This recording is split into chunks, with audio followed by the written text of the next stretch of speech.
ఈ ఆంటర్‌ప్రెన్యూర్స్ ని ప్రమోట్ చేయాల్సిన అవసరం ఉంది. Social security for every family.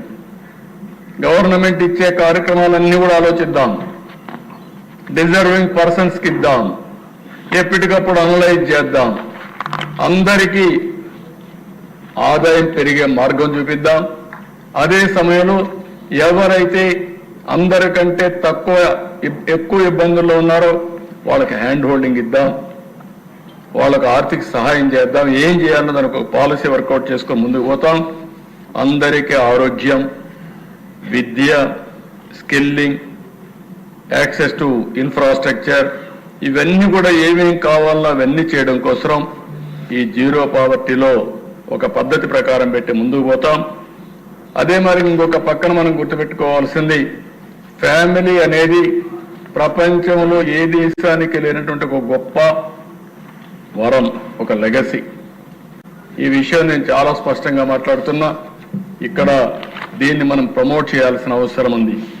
ఈరోజు అమెరికాకు పోతే అమెరికా ఫ్యామిలీస్ మీరు చూస్తే అక్కడ పనిచేస్తారు. 10th క్లాస్ ఇంటర్మీడియట్ పాస్ అవుతానే పిల్లల్ని బయట పంపిస్తారు. నువ్వే సంపాదించుకో, నువ్వే పైకి రా. నా బాధ్యత ఇంటర్మీడియట్ వరకు మేము చదివించాం, అయిపోయింది. ఆ తర్వాత తండ్రి కొడుక్కి అప్పిస్తాడు, కొడుకు తండ్రికి అప్పిస్తాడు. కానీ మన దగ్గర అది లేదు.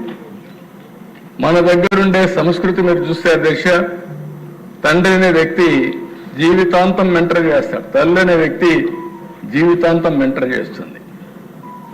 ఇది ఈ బ్యూటిఫుల్ కల్చర్ మన సంస్కృతిలో భాగంగా వచ్చింది. ఈరోజు ఇండియాలో ఉండే ఏ ఫ్యామిలీ అయినా మీరు తీసుకోండి, పెళ్ళి అనేది ఎక్కడో స్వర్గంలో ఎప్పుడో నిర్ణయించారు, దేవుడు నిర్ణయించాడు కాబట్టి విడిపోకూడదు అనుకుంటాం. ఇప్పుడిప్పుడు కొన్ని చిన్న చిన్న విషయాల్లో యంగ్స్టర్స్ డిఫర్ అవుతున్నారు. కానీ మనం కూడా ఈ ఫ్యామిలీ వాల్యూస్ గురించి మాట్లాడాలి. ఒక ఫ్యామిలీ భద్రత ఇస్తుంది కుటుంబంలో, ఆర్థిక భద్రత, కుటుంబ భద్రత, ఒక సెక్యూరిటీ. మీరు అన్ని విషయాలు ఎందుకు, నేను జైల్లో ఉన్నప్పుడు 53 రోజులు నన్ను కలిసేదానికి అవకాశం ఇచ్చింది చట్ట ప్రకారం నా కుటుంబ సభ్యులకే, నా లాయర్కి. నన్ను నేను ఆర్గ్యూ చేసుకోవడానికి లాయర్కి ఇచ్చారు, చూడడానికి వారానికి ఒక 2 సార్లు కుటుంబానికి ఇచ్చారు. ఆ పేరుతోనే అందరూ వచ్చే పరిస్థితి వచ్చారు.